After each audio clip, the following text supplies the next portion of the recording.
Très cher Dev, bonjour et bienvenue dans ce tutoriel que nous allons consacrer sur les appels cross-origin dans une application Node.js Express. Tout d'abord, voyons qu'est-ce qu'une origine.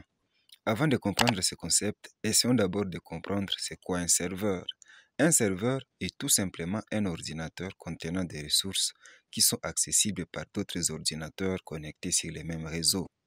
Étant connecté sur un réseau, l'ordinateur jouant le rôle d'un serveur porte évidemment une adresse IP à partir de laquelle les autres ordinateurs dits clients doivent l'identifier pour accéder à ces ressources.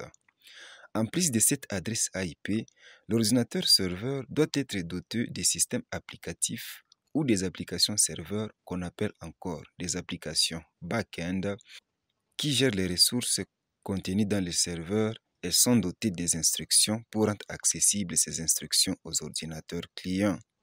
L'ordinateur serveur pouvant exécuter plusieurs applications à la fois, chaque application doit tourner à un port spécifique pour éviter les conflits de requêtes en provenance des ordinateurs clients.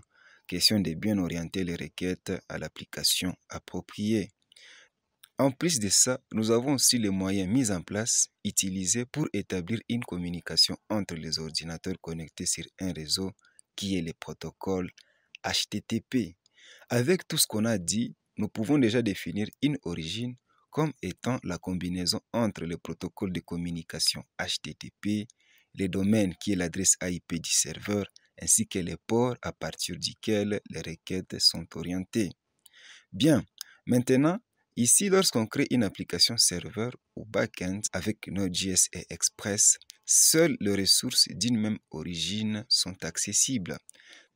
C'est-à-dire, vous avez un serveur dans lequel s'exécute une application serveur Node.js Express à cette origine, HTTP au domaine 127.0.0.1 au port 3000, avec un ordinateur client par le biais d'un navigateur qui envoie une requête à partir de cette même origine.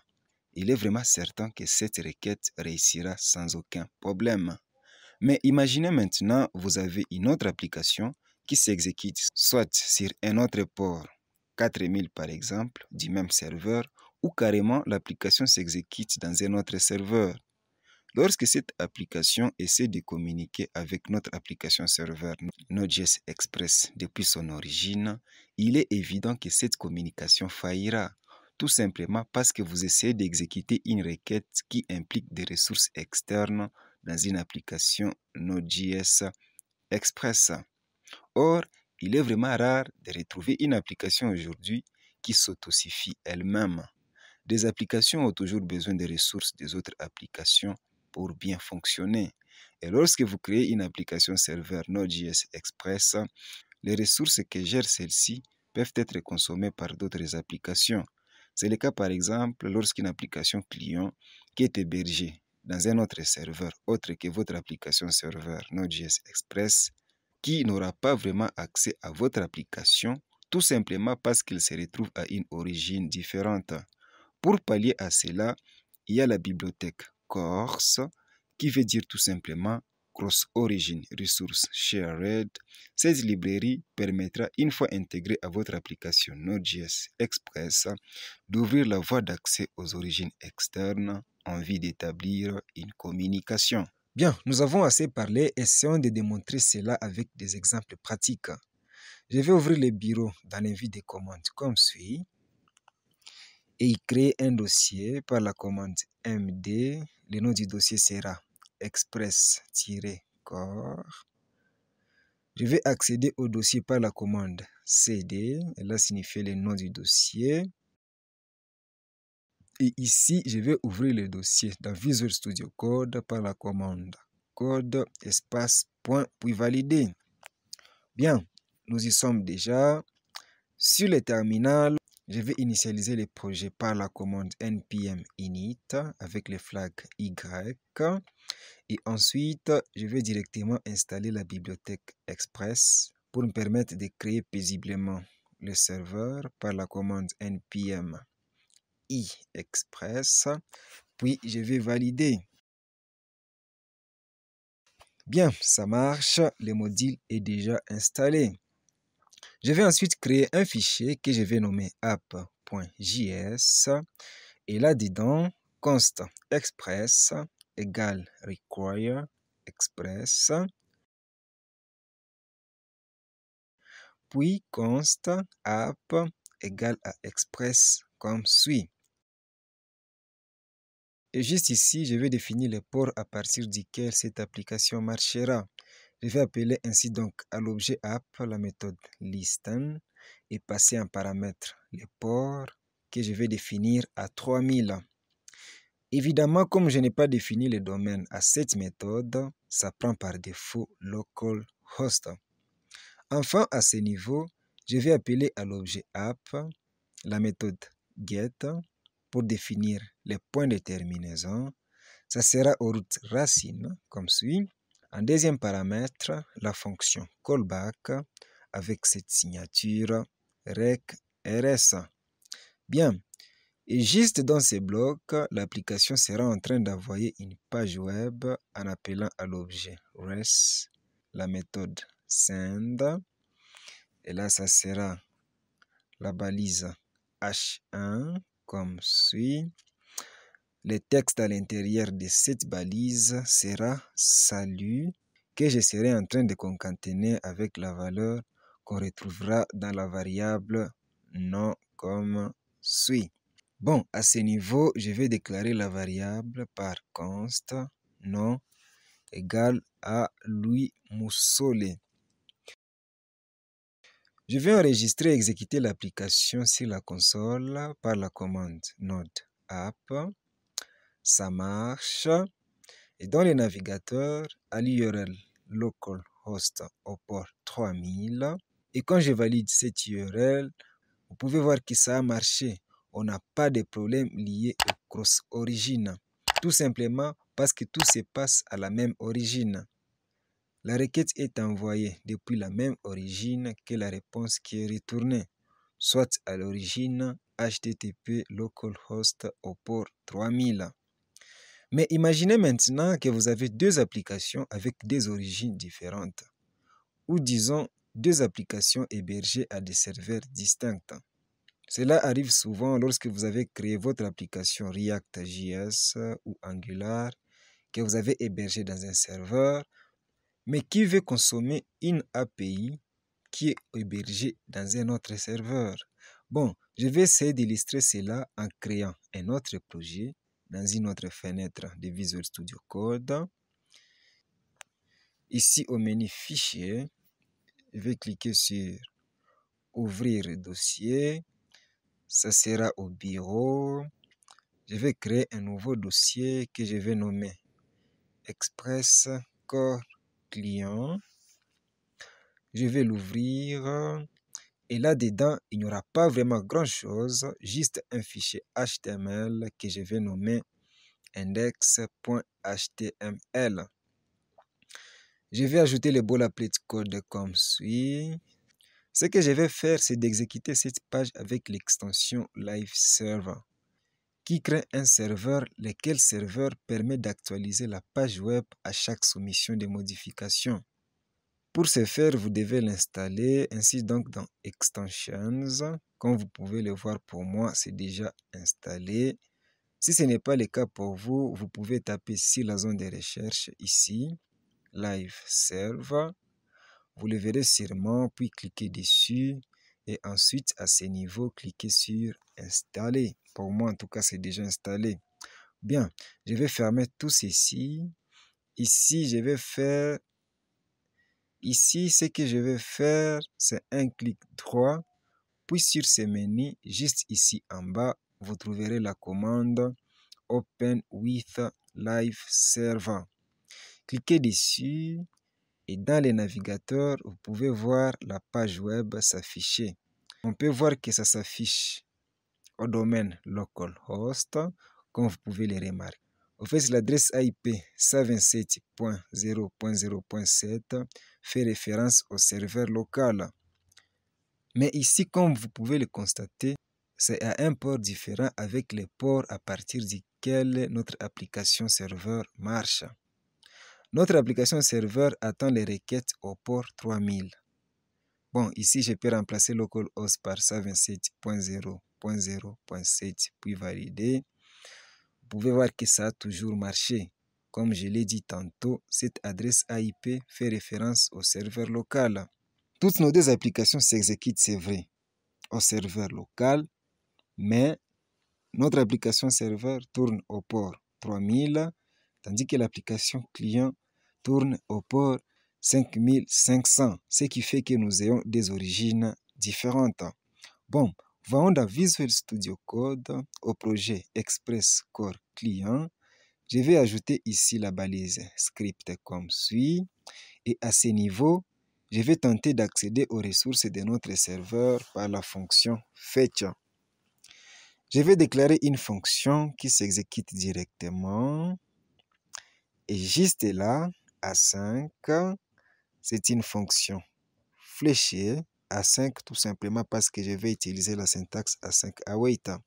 Et dans ce bloc, const réponse égale à await. Au fait, la fonction fetch retourne un promise. Await fetch. En paramètre, je vais mettre l'URL qui pointe directement vers notre ressource du serveur. Et là, je vais mettre HTTP. Le domaine, c'est 127.0.0.1 au port 3000, précisément aux routes racines. Bien, cette fonction retourne tout l'objet réponse relatif à cette requête. Mais ici, nous aurons juste besoin de la donnée qui sera envoyée sous format JSON. Au niveau du serveur, je vais mettre cette ligne en commentaire, étant donné que je souhaite envoyer non pas une page web, mais plutôt une donnée sous format JSON.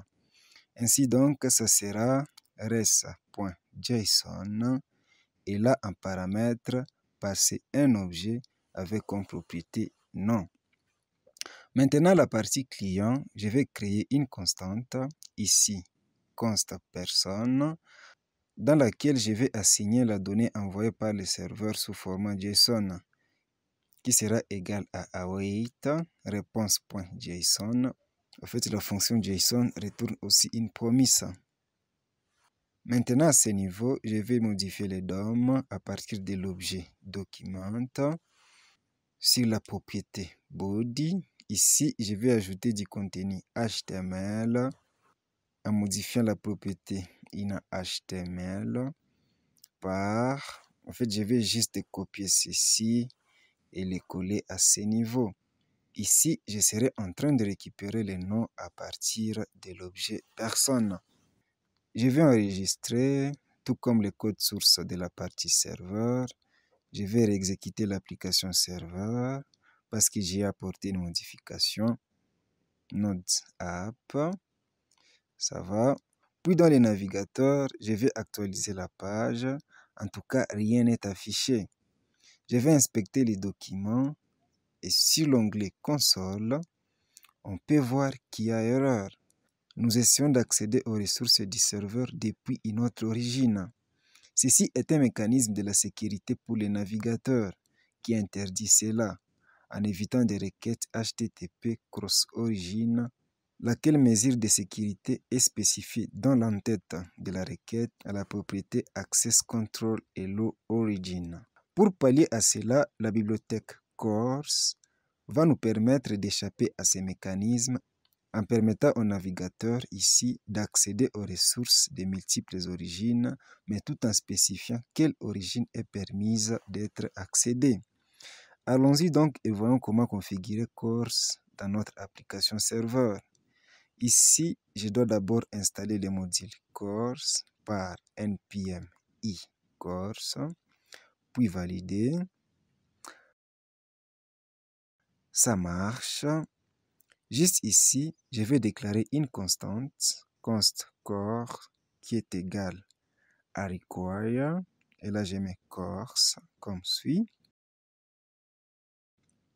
Et à ce niveau, je vais définir un middleware par app.use et un paramètre CORS comme suit, qui prend en paramètre un objet définissant ses options par différentes propriétés, dont ici origine. Cette propriété précise l'autre origine qui sera acceptée. Ici, je vais récupérer ceci dans le navigateur où l'application client est exécutée et les coller juste à ce niveau. Maintenant, je vais réexécuter l'application serveur, toujours par notre app. Et au niveau du client, je vais juste actualiser la page. Oups, il y a toujours cette erreur. Nous avons défini l'origine avec un route. À ce niveau, au niveau du serveur, je vais enlever cette barre ici et enregistrer. Puis je vais exécuter de nouveau.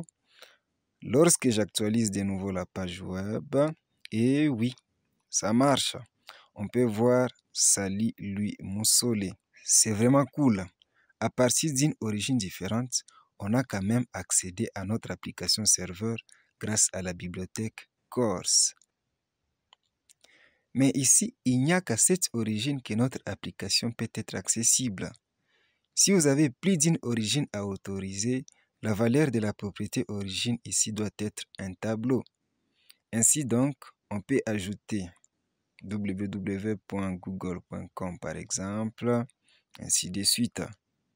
Ou soit, si l'on souhaite que l'API soit accessible par toutes les origines, que l'API soit publique, ici, il faut juste mettre une chaîne de caractères avec comme valeur un astérisque comme suit.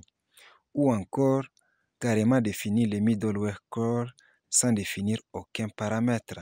Ça fera aussi l'affaire. Vous avez aussi la possibilité avec les modules Corse de protéger certaines méthodes de requête HTTP ou encore autoriser les autres méthodes de requête HTTP à être accessibles. Là, il faut préciser dans l'objet en paramètre la propriété methods et comme valeur les tableaux des méthodes autorisées.